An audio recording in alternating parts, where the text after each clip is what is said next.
என்னை தேடி வந்தாரே, என்னை தெரிந்து கொண்டாரே. அவர் எப்பொழுதும், அவர் என்றென்றும் என் உள்ளத்தில் இருப்பவரே. அன்பானவர்களே, கர்த்தருக்கு பிரியமானவர்களே, இந்த அற்புதமான மாதத்திலே தேவனுடைய வார்த்தை, அதாவது தேவனுடைய வாக்குத்தத்தத்தை கொண்டு வந்திருக்கிறேன். இந்த வாக்குத்தத்தம் உங்களுடைய வாழ்க்கையிலே எப்பொழுதும் நிறைவேற கர்த்தர் உங்களோடு கூட இருக்கிறார். வாக்குத்தத்துக்கு நேராக போவோம். கர்த்தர் சொல்லுகிறார், உன்னை ஆசீர்வதித்து உன் பெயரை பெருமைப்படுத்துவேன், நீ ஆசீர்வாதமாய் இருப்பாய்.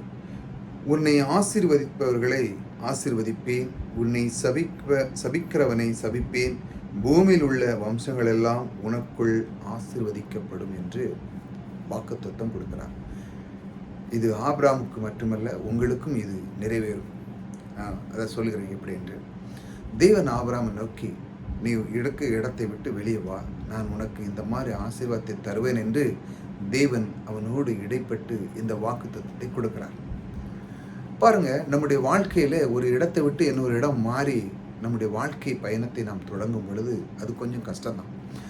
அந்த சூழ்நிலையில் ஆபிரகாம் இப்படி யோசித்திருக்கலாம், ஆகா இந்த இடம் நல்ல இடமே, இதில் இருக்க எல்லா சூழ்நிலைகளும் நல்லா இருக்க, ஆனாலும் தேவன் சொல்லுகிறாரே விட்டு வெளியே வான்னு சொல்லி நான் எப்படி வாழ்வேன், எப்படி இருப்பேன் என்ற சூழ்நிலை அவன் மனதுக்குள்ள இருந்திருக்கலாம். ஆனால் தேவனே சொல்லுகிறார், வா என்று, நான் உன்னை ஆசீர்வதிப்பேன். வெறும் வா அப்படின்னு சொல்லலை, அந்த வார்த்தையும் அவர் சொல்லுகிறார், இப்படிப்பட்ட காரியத்தை கொண்டு நான் உன்னை ஆசீர்வதிப்பேன் என்று சொன்ன உடனே அவனுடைய உள்ளம் மகிழ்ந்து தேவனுக்கு அவன் கீழ்ப்படிந்து அந்த இடத்தை விட்டு வருகிறான், அந்த ஆசீர்வாதத்தை பெறுகிறான். அதெல்லாம் நீங்கள் படித்திருப்பீங்க. அதே போல என்னுடைய வாழ்க்கையிலே ஒவ்வொரு நாளும் நம்முடைய வாழ்க்கை பாருங்க, இப்படி சூழ்நிலைகள் மாறலாம். ஆனாலும் நீங்கள் கவலைப்படாதீங்க. நீங்கள் ஒரு இடத்துல இருந்து இன்னொரு இடம் ஒரு சூழ்நிலை காரணமாக நீங்கள் மாறி போனாலும் கர்த்தர் இந்த வார்த்தையை உங்களுக்கு கொடுக்கிறார். ஆகையால் நீங்கள் அந்த இடத்துல இருக்கும் பொழுது நீங்கள் நினைக்கலாம், ஆக அந்த இடத்துல நிறைய வசதிகள் இருந்து இந்த இடத்துல குறைவாக இருக்கே அப்படின்னு. ஆனால் கொஞ்சம் பொறுங்க, அந்த காலம் சீக்கிரமாக அதை விடையும் மேலான ஒரு நல்ல ஒரு சூழ்நிலைகள் உங்களுக்கு உருவாக்கி தர தேவன் உங்களுக்குள்ளே இருக்கிறார். சோர்ந்து போகாதீர்கள். அவர் சொல்லுகிறார் பாருங்க, அந்த இடத்துல இருக்கும் பொழுது அவர் வாக்கு கொடுக்கிறார், உன் பெயரை பெருமைப்படுத்துவேன். பாருங்க, பெயரை பெருமைப்படுத்தி உன்னை ஆசீர்வதிக்கிறார். பாருங்கள், அந்த இடத்துல நீங்கள் ரொம்ப எல்லாத்திலையும் மேலான ஒரு ஸ்தானத்தில் இருப்பீங்கன்னு சொல்லி அவர் உங்களுக்கு வாக்கு கொடுக்குறார். அற்புதமான தேவன் பாருங்கள், நீங்கள் இடம் விட்டு வெளியே இடத்துல மாறி போனாலும் தேவன் உங்களுக்குள்ளே இருக்கிறார். அதை முதல்ல புரிஞ்சுக்காங்க. நீங்கள் எதை பற்றி கவலைப்படாங்க. இந்த மாதத்தில் அவர் கொடுக்குற வாக்கு தத்துவம், நீங்கள் சோர்ந்து போய் இருக்கலாம், இடம் விட்டு இடம் மாறி வந்து இருக்கலாம், இல்லை வேலை தலத்தில் இன்னொரு வேலைக்கு மாறி இருக்கலாம், இப்படிப்பட்ட சூழ்நிலையில் இந்த நாட்டை விட்டு வேறு நாட்டுக்கு சென்றிருக்கலாம். ஆனால் எதை பற்றியும் கவலைப்படாங்க. தேவன் சொல்கிறார், நான் உன்னை ஆசீர்வதித்து உன் பேரை பெருமைப்படுத்துவேன் என்று சொல்கிறார். நீ ஆசீர்வாதமாய் இருப்பாய்.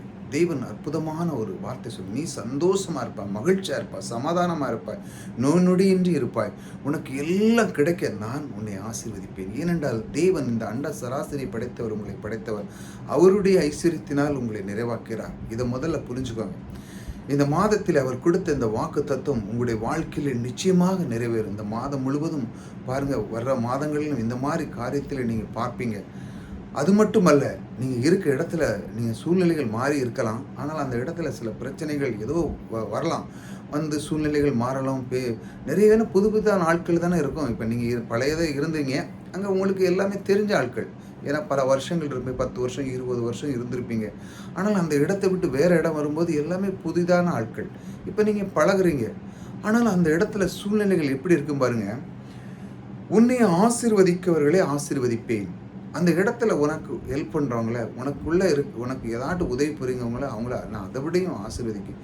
உன்னை சபிப்பவனை சபிப்பேன். அந்த இடத்துல உனக்கு துன்பப்படுத்தானா, உனக்கு பிரச்சனை உண்டாக்கினானா அவனை நான் சபிப்பேன் என்று நீங்கள் ஒன்றுமே செய்யண்டாம். உங்களுடைய வாழ்க்கையில் பாருங்கள், இந்த மாதிரி நீங்கள் முயற்சி எடுத்து போக வேண்டியது. நான் ஒருத்தன் உங்களை பிரச்சனை பண்ணுறான்னா நீங்கள் செய்ய, அவனை ஏதாட்டு பண்ணணும், அவனை அடிக்கணும், கையை காலை உடைக்கணும், இப்படி ஒன்றும் செய்யண்டாம். தேவன் வாக்கு கொடுக்குறார், உன்னை ஆசீர்வதிக்கவனை ஆசீர்வதிப்பேன், உன்னை சபிப்பவனை சபிப்பேன்.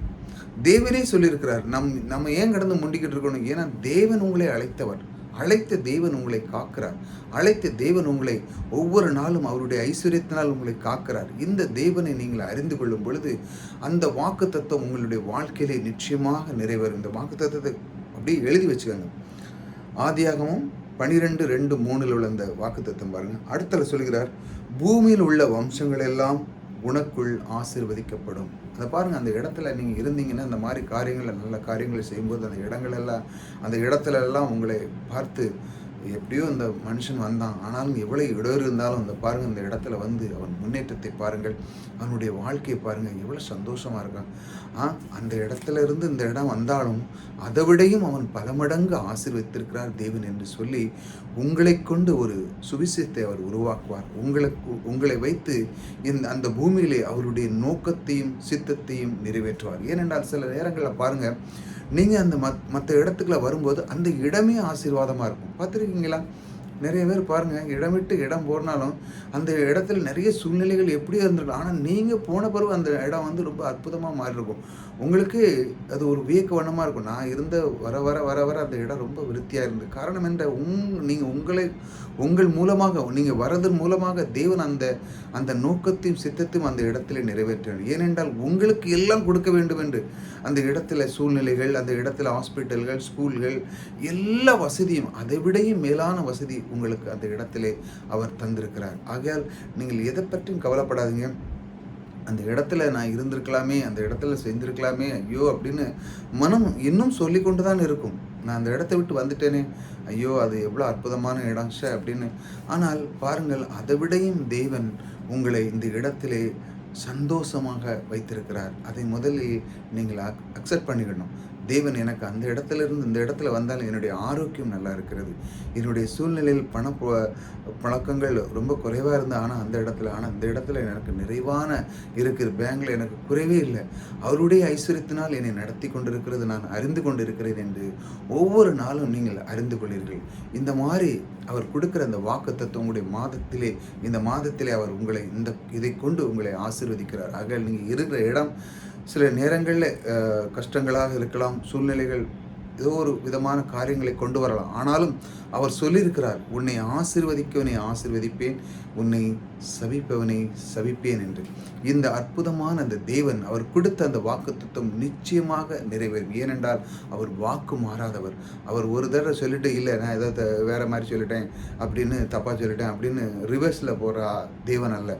அவர் சொன்னார் என்றால் அவர் சரியாக அந்த வார்த்தையை அவர் உச்சரிக்கிறார். அதனால தான் வார்த்தை மிக கனமாக நாம் பயன்படுத்துகிறோம். அந்த வார்த்தை நீங்கள் ஏற்றுக்கொள்ளும் பொழுது அந்த வார்த்தை உள்ளத்துக்குள்ளே இருந்தது வேலை செய்ய ஆரம்பிக்கிறது. இப்படித்தான் தேவன் ஒவ்வொரு வாக்குத்தத்தங்களையும் சொல்லி இந்த உலகத்திலுடைய எல்லாத்தையுமே அவர் அற்புதமாக அவருடைய நோக்கத்தையும் சித்தத்தையும் நிறைவேற்றினார். அந்த வாக்குத்தத்தங்களை நீங்கள் ஒவ்வொரு நாளும் கேட்கும் பொழுது உங்களுடைய உள்ளம் என்ன செய்கிறது என்றால் மகிழ்ச்சியாக இருக்கிறது. ஆகையால் உங்களை ஆசீர்வதிக்கிற அந்த தேவன், உங்கள் பேரை பெருமைப்படுத்துகிற அந்த தேவன், இந்த வம்சங்களெல்லாம் உனக்குள்ளே ஆசீர்வதிக்கப்படும் என்று சொன்ன அந்த தேவன் உங்களுக்குள்ளே இருக்கிறார். ஆக நீங்கள் எதை பற்றியும் கவலைப்படுங்கள். இந்த மாதத்தில் கொடுத்த இந்த வாக்குத்தத்தம் உங்களுடைய வாழ்க்கையிலே எல்லாத்திலுமே நிறைவேறும். ஒவ்வொரு நாளும் நீங்கள் போகும் இடமெல்லாம் அவர் இந்த வாக்குத்தத்தத்தை அவர் கொடுத்த அந்த வாக்குத்தத்தம் நிச்சயமாக நிறைவேறும் என்று அவர் உங்களுக்கு வாக்கு கொடுக்கிறார். ஆகையால் அதை நீங்கள் எப்பொழுதும் நீங்கள் ரிசர்வ் பண்ணி அதை விசுவாசிக்கும் பொழுது உங்களுடைய வாழ்க்கையில் அது நிச்சயமாக நிறைவேறும். இந்த வாக்குத்தத்தம் தன்ன அந்த தேவன் உங்களோடு கூட இருக்கிறார். உங்களை ஆசீர்வதிப்பார்.